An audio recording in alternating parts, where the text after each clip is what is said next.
그리스도 예수와 합하여 침례를 받은 우리는 그의 죽음과 합하여 침례를 받은 줄을 알지 못하느냐? 그러므로 우리가 그의 죽으심과 합하여 침례를 받음으로 그와 함께 장사되었나니 이는 아버지의 영광으로 말미암아 그리스도를 죽은 자 가운데서 살리심과 같이 우리로 또한 새 생명 가운데서 행하게 하려 하심이라. 아멘. 오늘 8월 11일 저희가 7주년을 기념하여서 계속해서 7월과 8월 연속해서 특별한 주제를 가지고 말씀을 듣고 있고요. 그리고 다음 주에는 저희 하나교회 전체가 모여서 가족 수양일을 하고, 그리고 8월 마지막 주에는 저희 7주년 기념 예배와 함께 침례식을 하려고 준비하고 있습니다. 저희가 작년에 침례를 6분 받으셨고 또 올해는 5분 받게 됩니다. 너무나 감격적인 일이 아닐 수 없습니다. 하나님께서 우리 교회에게 주신 은혜가 있고 또 이 침례라는 것을 통하여 우리 가운데 주시고자 하는 메시지가 있는 줄 믿습니다. 할렐루야. 저희가 침례라는 주제를 가지고 제가 오늘 말씀을 준비했는데, 그 이유는 작년에 저희가 나눴던 그 내용을 가지고 저희가 침례를 했었고 동일하게 올해도 침례를 받습니다. 사실 저희가 침례를 한다는 건 굉장히 번거로워요. 비용 많이 듭니다. 그냥 여기서 물 좀 떠와서 이렇게 붓던지 뿌리면 얼마나 간편하고 좋습니까? 할렐루야. 저희가 작년에 그 바닷가 간다고 그 폭풍우 친데, 저희가 작년에 침례를 주는데 폭풍우가 쳤어요. 그냥 비가 내린 게 아니고 폭풍이 내려쳤어요. 그래서 저희가 침례 받으러 가는 그 걸음이 얼마나 축축했는지 그냥 다 젖고 갔죠. 다 젖고. 여러분, 그 호텔 자리 빌려가지고 돈 내야 되죠. 굳이 또 거기까지 가야 되죠. 밥 사들고 가야 되죠. 그냥 물 뿌리면 안 되겠습니까, 여러분?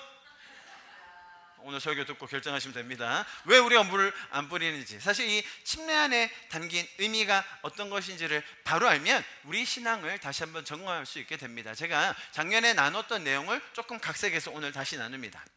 우리가 이처럼 정기적으로 우리가 하는 일이 왜 하며 어떤 목적과 어떤 방향성으로 하는지를 들어야 되는 그런 정기적인 메시지가 있다고 믿습니다. 그만큼 우리의 삶에 중요하고 우리가 분명히 뿌리 내리고 있어야 하는 바이죠. 여러분, 아직까지도 우리에게 이런 신학적인 다소 교리적인 내용이 중요할까요?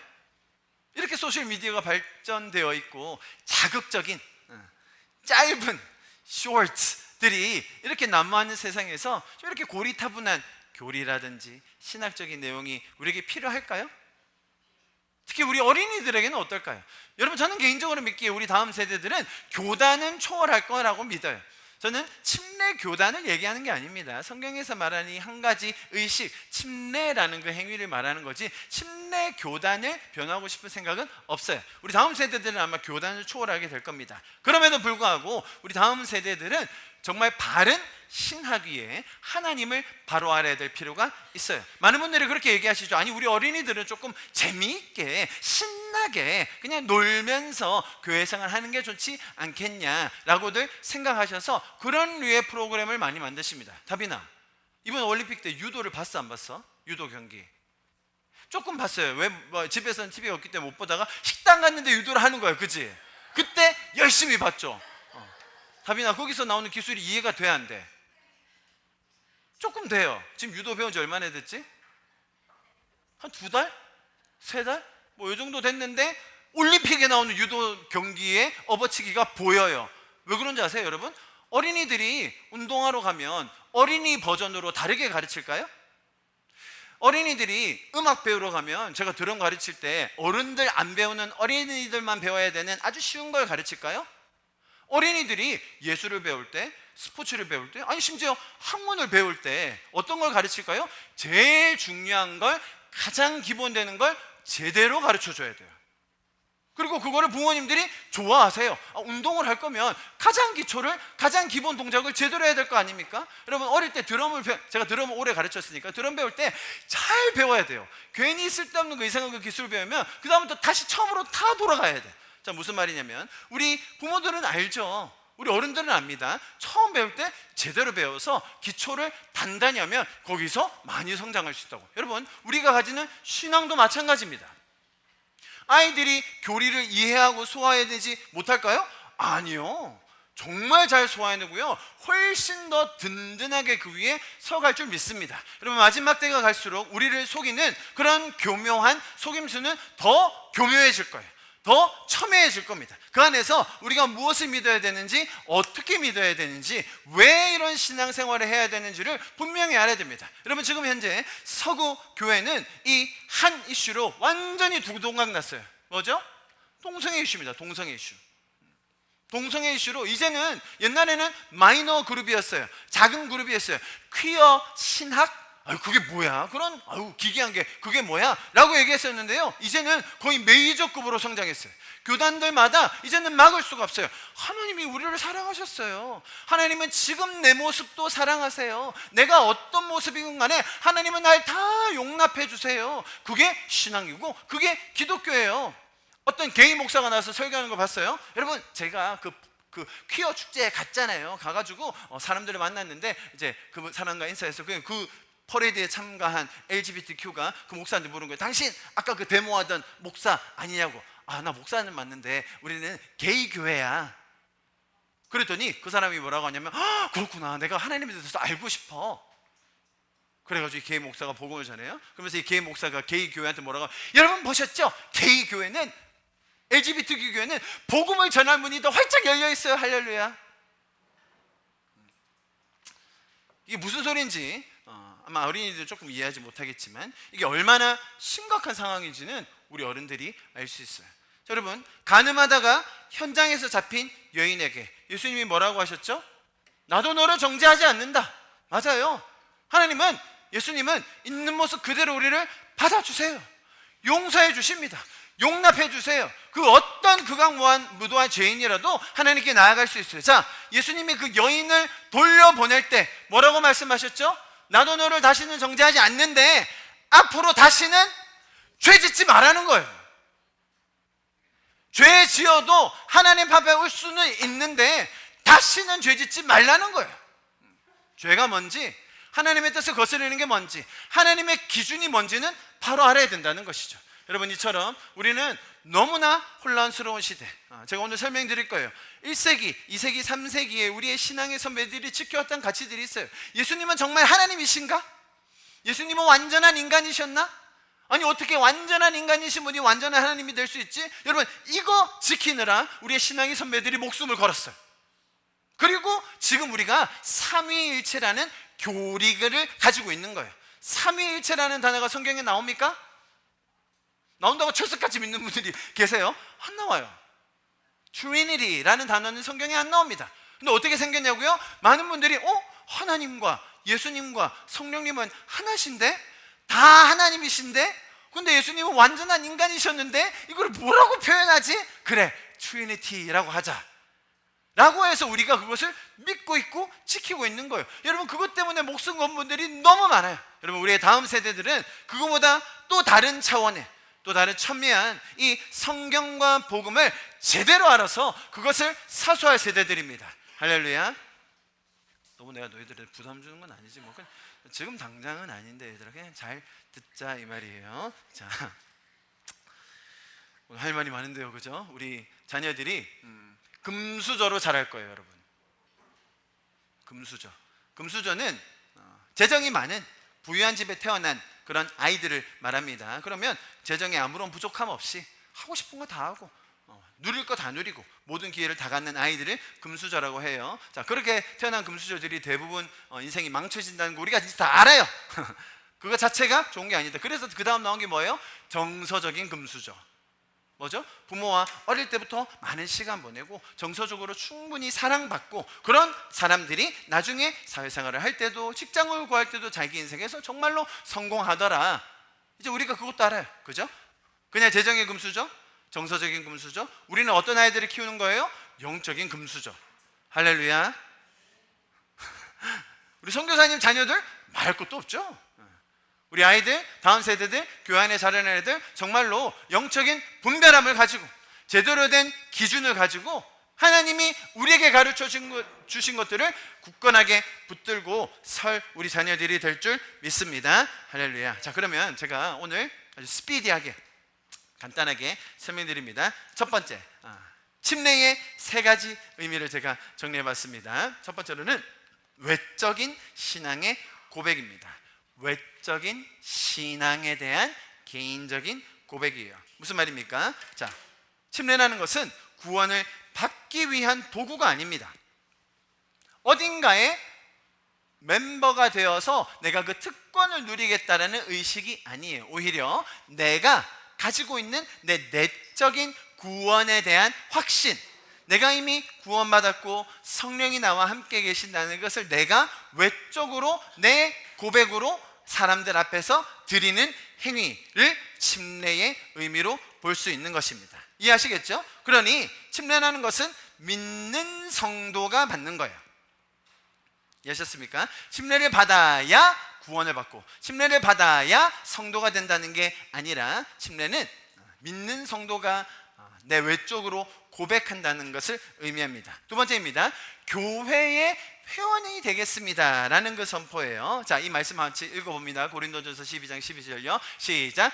몸은 하나인데 많은 지체가 있고 몸의 지체가 많으나 한 몸인과 같이 그리스도도 그러하니라. 우리가 유대인이나 헬라인이나 종이나 자유인이나 다 한 성령으로 침례를 받아 한 몸이 되었고 또 한 성령을 마시게 하셨느니라. 아멘. 개인적인 신앙을 가지고 있으면서 그것을 외부적으로 고백하지만 그 공동체 안에 있을 때의 그 신앙이 단순히 추상적인 것이 아닌 내 삶의 실제가 되는 거예요. 이해하셨습니까? 내 내면에 믿음이 있죠? 신앙이 있죠? 지식이 있습니다. 하나님 알고 싶은 열망, 갈망이 있어요. 내가 주님 닮고 싶은 마음이 있어요. 자, 그것이 현실화되는 곳이 어디라고요? 교회라는 것이죠. 내가 이 교회의 한 교회 일원으로서 여러분과 같이 그리스도인으로 성장하고 싶습니다. 내가 함께 이 교회 일원이 되겠습니다 라는 것을 표현하는 것이 그 행위가 침례라는 것이죠. 자, 여러분, 특히 이슬람권, 또 제가 한때 이제 단기 선교하면서 갔던 우르무치라는 곳에서는 어떤 일이 있냐면 신앙이 있어요. 예수님을 잘 믿습니다. 그런데 누구에게도 밝히질 못해요. 왜? 밝히면 핍박받으니까, 쫓겨나니까 신앙인임을 밝히지 못해요. 실제로 그런 사람들을 여러 명 만났어요. 기도 절대로 눈 감고 못하죠. 왜? 서로 눈치채니까, 알게 되니까. 심지어 많은 국가들에서, 특별히 이슬람 국가들에서 예수님을 믿는다는 이유로 핍박뿐입니까? 사형까지 당할 수도 있는 곳이 있다는 거죠. 자, 여러분, 그런 극단적인 상황에서 침례를 통해 내가 교회에 소속하는 멤버가 된다? 그럴 필요는 없는 거예요. 왜죠? 그 사람들은 이미 순교를 각오하고 예수님을 믿고 있는 거예요. 그 사람들에게 하나님의 나라를 권면할 필요가 없어요. 왜죠? 이미 나는 하나님 아니면 살 수 없다는 신앙의 고백과 삶을 살고 있는 사람들이기 때문이죠. 이미 순교자적인 삶을 살고 있으니까 그분들에게는 하나님 나라, 헌신 등을 이야기하지 않아도 될 수도 있습니다. 그러나 일반적인 교회 상황에서는 잘 보세요, 여러분. 개인의 연약함, 무지함, 나의 죄성, 비록 내 안에 그 신앙에 대한 고백이 있다 할지라도 그것을 담아내고 같이 가고 성숙하게 할 공동체가 없다면 그 신앙은 반쪽짜리가 될 수밖에 없다는 것이죠. 그래서 혼자 그것을 고백하는 것이 아니라, 나 혼자 물에 들어갔다가 나오는 것이 아니라 교회가 함께 그 침례식을 기뻐하고 축하할 수 있게 된다는 것입니다. 마지막입니다. 보세요. 헌신의 언약이에요. 무슨 말이냐? 지금 이번과 연결되어 있는 것이죠. 단순히 내가 공동체 일원이 되겠다는 그런 고백을 넘어서서 이 교회 공동체, 하나님께서 주신 몸된 그리스도의 공동체 안에서 내가 함께 자라겠습니다. 이 교회에서 추구하는 말을 나도 같이 따르겠습니다. 영적인 책임감, 성숙에 대한 의무감을 가지고 살겠다라는 것을 의미합니다. 이해하시겠죠? 그래서 교회에서 추구하고 기도하는 것들에 대해서 몸된 구성원으로서 그것들을 다 이행하겠다라는 것을 의미합니다. 오늘은 좀 이런 교리적인 이야기예요. 우리 어린이들도 재밌죠? 쓸 게 많아서, 그죠? 또 쓸 게 많아요. 보세요. 침례 혹은 세례의 세 가지 형식이 있는데 이걸 알면 도움이 됩니다. 첫 번째는 침수례죠. 당연히 물 안에 들어가는 걸 얘기합니다. 두 가지가 더 있어요. 두 번째 뭐예요? 관수례. 뭘까요? 물을 붓는 거예요. 이렇게 붓는 거. 큰 양동이 가져서 물을 붓는 거. 두 번째, 세 번째 뭐예요? 살수례. 뭐겠어요? 뿌리는 거. 이렇게 뿌리는 거. 혹은 이렇게 적셔주는 거. 이 정도입니다. 여러분, 중세 시대 로만 가톨릭에서 살수례 혹은 관수례도 침수례와 똑같은 효과를 가진다고 한 이유로 침수례는 점점 더 덜하게 되었습니다. 왜 그럴까요? 뿌려도 되는데 굳이 폭풍 몰아치는데 거기 바다에 가야 되겠습니까? 안 가도 되는 거. 왜? 똑같으니까. 이해하셨습니까? 지지난주에 우리 박경희 선교사님께서 하셨던 말씀 기억하십니까? 죄인은 항상 게으르고 싶고 변명하고 싶고 핑계대고 싶고 조금 더 쉬고 싶고, 그럴 때 죄는 어떻다고요? 죄는 항상 부지런하고 목숨 걸고 우리를 덤비는 거예요. 그래서 우리는 하지 않아야 될 이유에 대해서 계속 얘기할 때 오히려 적극적으로 극단적으로 난 주님 위해 살 거야, 이게 내 삶이야 라고 해야 오히려 그 나의 연약함을 극복할 수 있다는 것, 여러분 기억하시죠? 동일한 원리예요. 침수, 여러분 침수란 게 어떤 의미겠습니까? 물에 들어갔다가 이제 목사님들이 침례 줄 때 이렇게 속속인 성도들이 있잖아요. 이렇게 가끔 이렇게 나오거든요. 이렇게 잠이 이렇게 있잖아요. 그러면 물에 어떻게 넣어요? 이렇게 깊게 넣고 한 번 더 넣고 이렇게 올리죠. 이렇게 나올 줄 알았는데 이렇게 하다가 좀 표현이 죽어라 뭐 이런 거예요. 실제로 그 의미예요. 죽는다는 거죠. 우리가 아까 로마서에서 읽었었는데요. 보세요. 무릇 그리스도 예수와 함께 침례를 받는 우리는 그의 죽으심과 합하여 침례를 받는 거예요.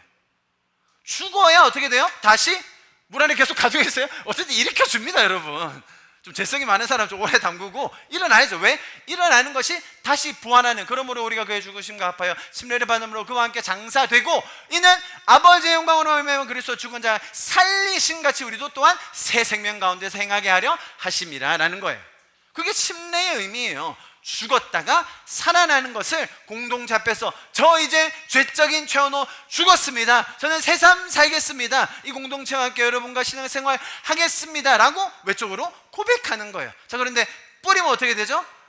깨끗해져라, 씻겨라. 제가 장난치는 게 아니라 그렇게 자꾸 뿌리다 보니까 의미가 퇴색되었어요. 물을 찍어주고 뿌려주고. 그러니까 죽음과 부활을 얘기하는 게 아니라 죄를 씻어주는 행위로 변질되게 된 거죠. 한번 씻음 받으니까 좋죠. 자, 그러면 마지막으로 언제 씻음 받으면 좋겠어요? 죽기 전에는 한번 씻음 받아야 좀 개운할 거 아닙니까? 할렐루야. 근데 죽기 전에 분들이 바닷가에 가실 수 있어요? 강물에? 힘들어요. 그러니까 침수례를 안 하게 된 거예요. 자, 여러분 침례교단, 특히 침례교단이 아주 꼴통들이에요. 그렇게 물에 들어가고 싶어? 그러면 물에 빠져 죽으라고 많이 순교당했어요. 실제로. 왜 침례를 물에 담궜다가 나와야 되느냐? 그 안에 의미가 있기 때문이다. 구원은 하나님께서 우리에게 주신 죽음에서 부활한 예수 그리스도의 보혈의 공로로 우리는 죽었다가 다시 살아난 성도들임을 표현하는 것이기 때문에 그것을 가장 잘 담아낸 형식이 뭐라고요? 침례라는 거죠. 이해하셨습니까? 자, 그래서 그런 형식이 우리에게 있다는 것을 기억해 주시면 좋겠어요. 자, 그렇다면 침례 받는 이들에게 필요한 것, 침례를 받을 사람이 준비해야 되는 것, 좀 여기 다 계신데요. 뭘 준비해야 됩니까? 신앙의 고백을 준비하셔야 돼요. 신앙의 고백. 작년에 한 분이 침례 받으시면서 이렇게 얘기하셨죠. 주님, 저는 주님의 머슴입니다. 이게 신학적입니까, 여러분? 이거 너무 성경에 나오는 내용 너무 한국화해가지고 머슴이라는 잘못된 신학 아닙니까, 여러분? 아무도 그렇게 생각 안 하죠? 저분이 지금 저 신앙의 여정에서 정말 내가 하나님의 머슴으로 지금까지 나를 너무나 신실하게 인도해 주셨는데 내가 하나님의 머슴으로라도 살고 싶습니다. 이제 하나님, 내가 주님의 머슴이 될 테니 나의 삶을 이끌어 주세요 라는 그런 신앙의 고백인 것이죠. 할렐루야. 자, 그런데 신앙의 고백은 맞다 틀리다로 평가하는 것이 아니에요. 다시요. 신앙의 고백이라는 것은 맞았다, 틀렸다라고 이야기하지 않아요. 미성숙할 수 있죠. 그리고 성장할 수 있는 거예요. 작년에는 머슴이었는데 내년에는 완전 종이 됐어. 그럴 수 있는 거죠. 자, 그런데 틀리게 말하는 사람들도 있어요. 하나님 삼촌, 제가요 열심히 살게요, 고마워요. 그러면 이제 우리가 뒤로 불러가지고, 아니 삼촌은 아니고, 삼촌도 아니고 이모도 아니고 할아버지도 아니고 아버지다. 성경에 그렇게 나온다. 그렇게 배워야 된다. 이제 그런 거는 가르쳐 주는 거예요. 누가? 공동체 안에서. 자, 여러분, 신앙의 고백과 굉장히 반대되는 곳에 있는 전통이 있는데 그게 뭐냐면 신조라는 거예요. 신조. Creed라고 하죠. Apostles' Creed가 뭐죠? 사도 신조 혹은 신경이라고 하는 것입니다. 사도 신경. 저희 부산 하나교회가 속한 침례교단에서는 예배 시간에 의도적으로 사도 신경을 외우지는 않습니다. 왜냐하면 제가 이메일을 하나 받았는데 이분이 너무 억울하시다는 거예요. 이분이 본디오 빌라도가 저한테 이메일 와가지고 나도 잘못은 하긴 했지만 그 로마 제사장들하고 그 유대인들 서기관들 다 이렇게 우리 다 작당이 다 잘못했는데 왜 나만 이렇게 억울하게 2000년 동안 사도신경 외울 때마다 본디오 빌라도가 예수님 권한 다 주신 것처럼 이렇게 해가지고 내가 너무 억울하다라고 해가지고 저희가 사도신경을 잘 안 합니다, 여러분. 그런 분 한 분 더 계시죠? 저기 누구냐? 의심 많은 우리 아이들 많이 못 들어요. 의심 많은이라고 검색창에 치면 누가 나올까요? 의심 많은 채령이 나올까? 의심 많은 도마라고 나오겠죠. 예. 여러분 도마가 의심 몇 번 했다고요? 의심 많은 도마는 한 300번 정도 의심을 했어야 되는데 성경 찾아보면 의심을 딱 한 번 했거든요. 한 번 했는데 잘못 찍혔어. 그래가지고 의심 많은 도마라고 또 도마 형님이 저한테 또 전화를 주셨어요. 제가 무슨 말씀 드리는 거냐면 유머러스하게 여러분에게 설명하고 있지만 여러분 신조, 신경을 우리가 부정하지 않아요. 우리는 이 신조 위에 세워진 교회입니다. 신조는 항상 어떤 반대되는 세력이 잘못된 이단 사상이 나왔을 때 우리가 믿는 건 뭐지? 라는 것을 정립하기 위해서 우리의 신앙의 선배들이 만들어 놓은 스테이트먼트, 이런 고백을 하는 그런 문장들이죠. 그죠? 너무 소중하고 중요합니다. 자, 그런데 이것이 완벽한가? 성경과 동급인가? 이거는 생각해 봐야 된다는 거예요. 제가 그래서 오늘 마지막으로 이렇게 좀 정리해보고 마무리하면 좋을 것 같은데요. 보세요. 공동체를 중심으로 한 자발적 신앙 고백의 믿음과 사도신경으로 대표되는 획일적인 신조 중심의 신앙, 어떤 차이가 있을지 한번 보겠습니다. 첫 번째로 신앙의 고백에 있어서는 고백이 중요하다고 말씀드렸어요. 간증을 나누는 거죠. 나의 신앙의 고백을 하는 겁니다. 무슨 말이냐면 이것을 통과해야 하는 시험으로 보지 않는 거예요. 시험이 아닌 거예요. 이해하셨습니까? 그래서 그 사람이 하는 고백을 우리가 듣고 그것을 통하여 우리가 함께 기뻐할 수 있게 되는 것이죠. 그 사람이 신앙의 고백을 나누면 나눌수록 이 사람이 이렇게 성장해 가고 있구나라는 것을 우리가 함께 보는 것입니다. 말씀드렸듯이 맞을 수도 있고 틀릴 수도 있어요.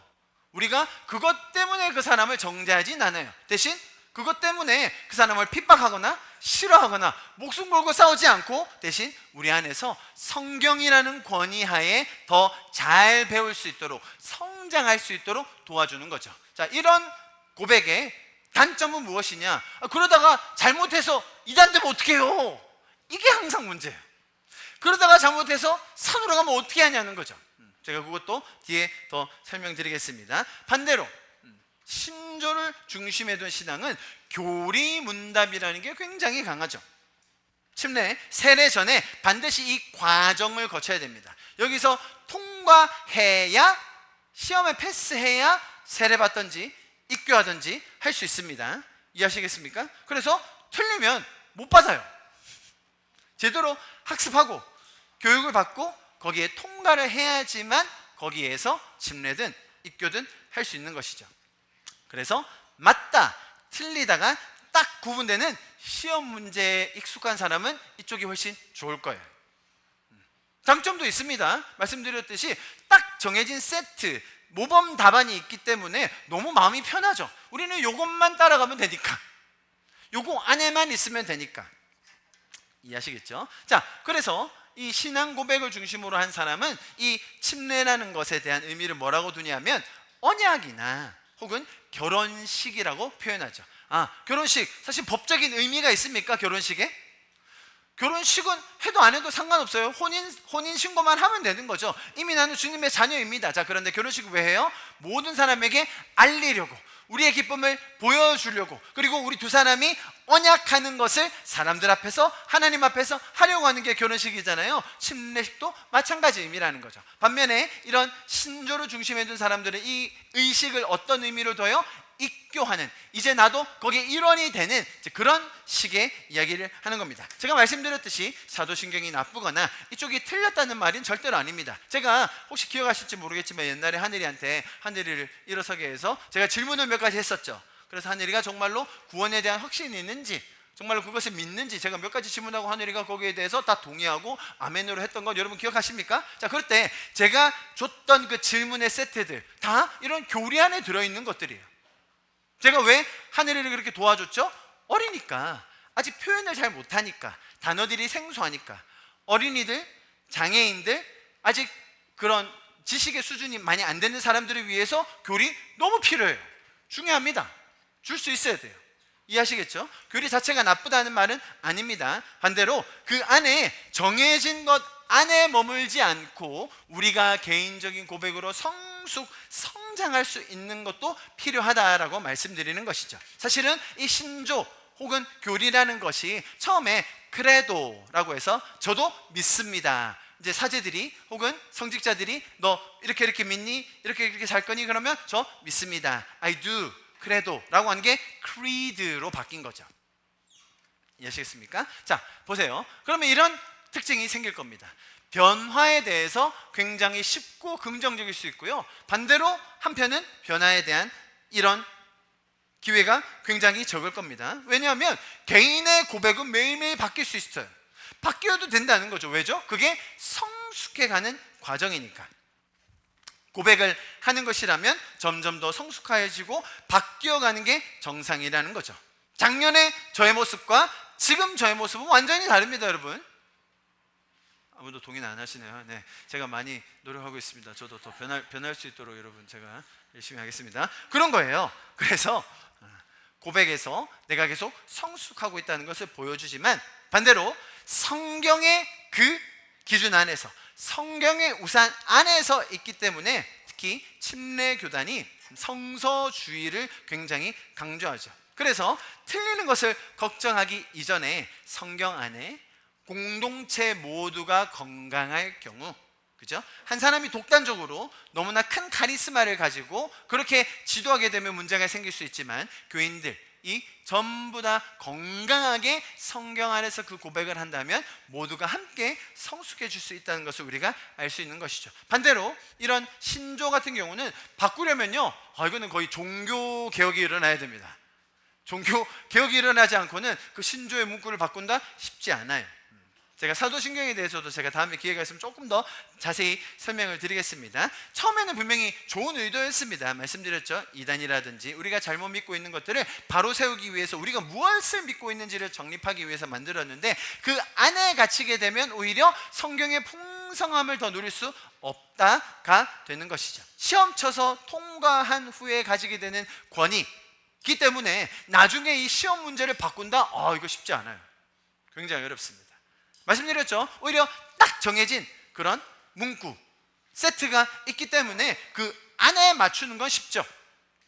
그러나 나중에 그것을 바꿀 수가 없어요. 이렇게 설명하면 굉장히 재밌을 것 같은데요. 보세요. 이런 특징이 있습니다. 이쪽은 설명적이에요. 내가 어떤 경험을 했는지, 어떤 체험을 했는지 설명할 수 있는 거예요. 이쪽은 규범적이에요. 너 이 안에서 했니? 이 안에 잘 들어왔니? 우리가 믿는 건 이거야. 너 이 안에 들어온 거 맞아? 라고 설명합니다. 이쪽은 자발적이에요. 내가 고백하는 거예요. 우리가 침례받을 때 신앙 고백해주세요 라고 하면 그 사람들은 다 저에게 예수님은 이런 분이십니다, 예수님이 저에게 이런 일을 해주셨습니다, 제가 죄인일 때 예수님이 이렇게 저를 인도해 주셨습니다 라고 자발적으로 고백하게 되죠. 이쪽은 강제적입니다. 이거 안 하면 입교를 못하는 거예요. 너무 좀 제가 부정적으로 썼나요? 오픈 엔드와 클로즈드 엔드가 될 수 있겠죠. 항상 열려있지만 이쪽은 딱 닫혀 있어야 됩니다. 이쪽은 종속적이에요. 무슨 말이냐면 나의 고백이 성경을 뛰어넘지는 않습니다. 반대로 신조로 들어가면 거의 신조와 성경을 비슷하게 봐야 하는 경우가 생깁니다. 개인적이고 획일적이고 고백적이고 학습적이고 그죠? 이런 것들이 다릅니다. 아마 요 단어를 보면 굉장히 이해하기 쉬우실 텐데요. 보세요. 선체험 후 설명이에요. 내가 하나님을 만났어요. 내가 하나님을 경험했어요. 그런데 성경에서 그것을 보니 내가 경험한 이것이 다윗이 경험한 그것이구나. 사울이 겪었던 그 어려움을 나도 겪었던 거구나. 이런 식으로 설명할 수 있어요. 그런데 이쪽은 반대입니다. 먼저 설명을 다 듣고 내가 체험해야 됩니다. 괜히 쓸데없는 체험해가지고 혼나는 거예요. 자, 둘 다 장단점이 있는 거예요. 이 선체험 후 설명하는 쪽에서 굉장히 취약한 점이 있죠. 성경적이지 않은 체험을 하는 사람이 많아요. 굉장히 많아요. 그럴 때 그것을 어떻게 고쳐줄 것인가, 그것을 고민해야 되고요. 또 선설명, 먼저 틀을 정해놓고 그 안에서만 설명하라고 하면 그 안에 한계가 있기 때문에 오히려 그 안에 갇힌 것이 아니라 자유롭게 하나님을 경험할 수 있도록 도와주어야 합니다. 그래서 먼저 신앙을 가진 사람들이 침례를 받는 신자 침례라고 할 수 있고, 이쪽은 먼저 세례라는 징표를 받고 나서 네가 잘할 수 있다. 그것의 대표적인 예가 유아 세례일 수 있습니다.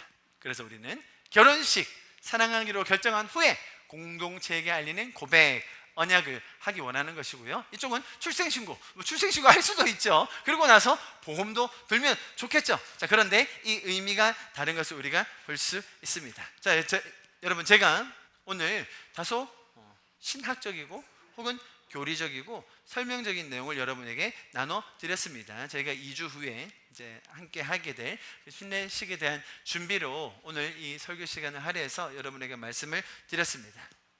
들어보니까 분명히 이 신앙이라는 것이 단순히 내가 지금 성경을 보고 그냥 믿는 그런 차원이 아님을 아셔야 됩니다. 무슨 말이냐면 우리가 지금 가지고 있는 이 신앙, 신학, 교회의 모습은 단순히 몇 년, 몇십 년, 심지어 몇백 년 동안 툭 튀어나온 것이 아닙니다. 지난 수천 년 동안 우리 신앙의 선조들이 목숨을 걸고 지켜왔던, 우리가 바르게 믿을 수 있도록, 우리가 제대로 믿을 수 있도록, 우리가 하나님을 올바르게 만날 수 있도록 그분들이 목숨 걸고 지켜오셨던 그 유산을 지금도 우리가 누리고 있는 것입니다. 분명 초대 교회 때는 예수님을 믿는 것 자체가 굉장히 힘든 일이었습니다. 로마 제국 하에서 핍박과 심지어 순교당할 것을 각오하고 했었어야 했어요. 그러나 4세기 이후로 콘스탄틴 대제가 기독교를 국교화하고 공인한 이후로는 그때부터는 기독교가 특권화되기 시작했어요. 그래서 들어오는 문턱을 높였어요. 이제는 아무나 크리스찬 못 돼, 아무나 교회 회원 못 돼, 그러면서 자기들의 기득권을 가졌죠. 자, 이런 두 가지 굉장히 극단적인 상황 속에서 기독교는 그래도 그 안에서 중심을 잃지 않고 무엇은 변할 수 있으며 무엇은 변하지 않아야 하는지에 대해서 아주 치열한 싸움을 해왔어요. 그것이 결국 중세시대에 와서 너무나 많이 타락하니까 그때 종교 개혁이 일어났고, 우리는 그 이후에 그 신앙의 유산을 이어받아서 지금까지 이렇게 교회 모습으로 자리 잡고 있는 것입니다. 여러분, 우리가 지금 이 자리에서 신앙생활하고 하나님을 배우고 또 이번 달에 함께 침례를 나누게 되는 것, 이것은 단순히 한 교회를 향한 부르심이 아닌 하나님 나라 전체에서 우리가 그 일원으로, 그리스도의 우주적인 몸된 교회 안에서 나도 이제 하나님을 믿는 자로, 따르는 자로 살기로 결정하는 그런 고백인 것입니다. 여러분, 우리가 지금 이 땅에, 제가 서두에서도 말씀드렸지만 참 혼탁하고 미혹이 많은 그런 세상에 살면서 비록 우리의 존재가 미약해 보이고 나약해 보이고 죄적일 때가 있지만, 이런 한 번의 고백, 또 침례라는 과정을 통하여 우리의 신앙이 주님 주신 그 진리 위에 굳건하게 설 수 있기를 간절히 기도합니다. 우리가 지금 믿는 이것들이 왜 믿는 것인지, 어디에서 왔으며 우리의 뿌리는 어디에 있는지를 아는 것 너무나 소중합니다. 마찬가지로 하나님께서 우리 한 명 한 명에게 주신 은혜, 나의 삶의 그 여정, 그것들이 신앙의 고백으로 올려질 때 하나님께서 우리 안에 주님 주시기 원하는 그 놀라운 사랑의 메시지들을 주실 줄 믿습니다.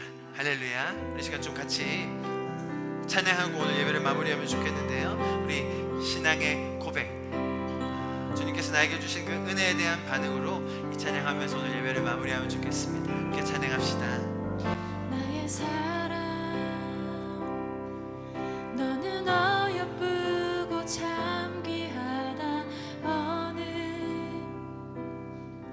보석보다 귀하다.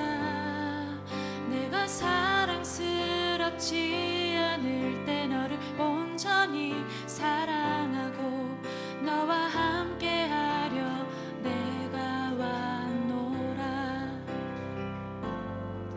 주의 사랑 이 사랑은 결코 변치 않아. 모든 계절 돌보시네. 푸른 마르고 꽃은 시드나 주의 말씀은 신실해. 실수가 없으신 주만 바라. 다시 한번 찬양합시다. 주의 사랑 이 사랑은 주의 사랑 이 사랑은 결코 변치 않아. 모든 계절 돌보시네. 푸른 마르고 꽃은 시드나 주의 말씀은 신실해.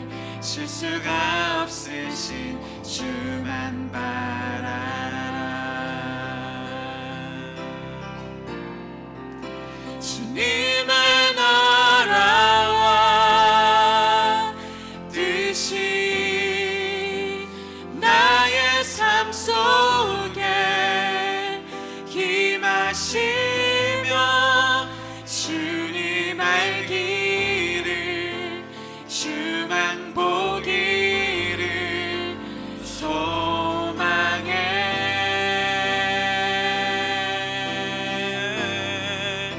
거룩히 살아갈 힘과 두려움 없는 믿음 주실 나의 하나님. 완전한 사랑 찬양하게.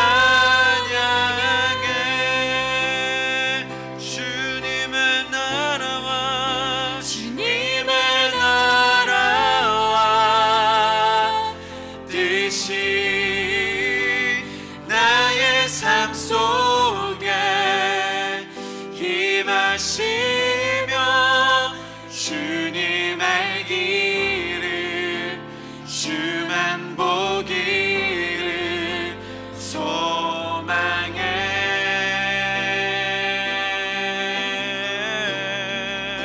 거룩히 살아갈 힘과 두려움 없는 믿음 주신 나의 하나님. 완전한 사랑 찬양해.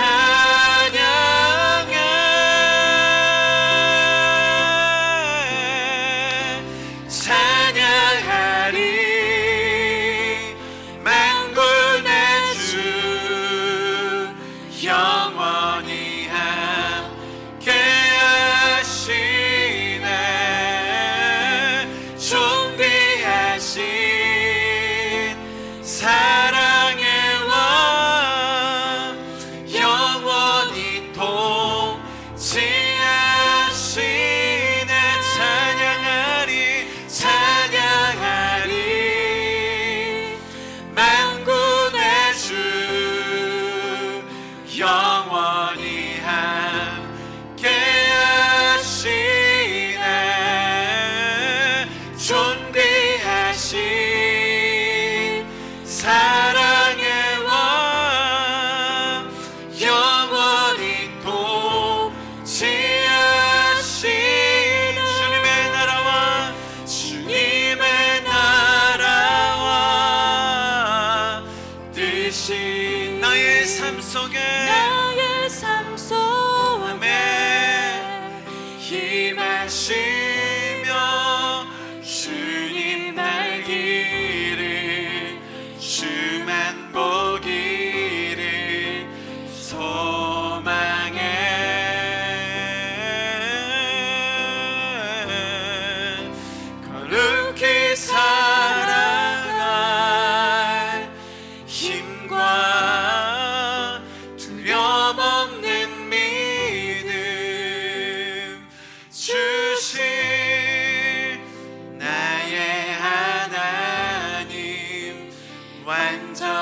큰 사랑 찬양해. 우리 시간 좀 마지막으로 기도합시다. 예, 주님, 우리의 신앙의 선조들이 지금 우리가 믿는 이것들을 지키기 위하여 정말 그들의 목숨을 걸며 주님 앞에서 견디며 인내했던 것, 주님 이 시간 우리가 다시 한번 기억하게 하셔서 감사합니다. 우리가 지금 이 자리에 서 있는 것, 내가 주님을 나의 아버지라 부르며 하나님으로 믿으며 우리의 구원이 성경 안에서 변치 않는 것, 주님 이것이 단순히 한 개인 혹은 한 시대가 아니라 주님께서 인도해 주시고 여정 가운데서 그 놀라운 역사 가운데 있음을 우리가 이 시간 다시 한번 배웠습니다. 주님, 내가 그 역사 가운데 굳건하게 서서 신앙 안에 흔들리지 않으며 주님을 바르게 알고 날마다 주님과 함께 동행하는 그 삶을 살게 하여 주시옵소서. 주님, 이번 침례식 때 정말 신앙을 고백하는 한 명 한 명 영혼에게 주님 강건한 믿음을 더하여 주시옵소서. 주님의 교회 안에 성숙하며 열매 맺는 삶을 살 수 있도록 주님 붙들어 주시옵소서. 우리가 그렇게 나의 삶과 이번에 침례식과 또 침례를 받는 분들을 주님 앞에 올려드리시면서 마지막으로 기도하고 예배를 마치면 좋겠습니다.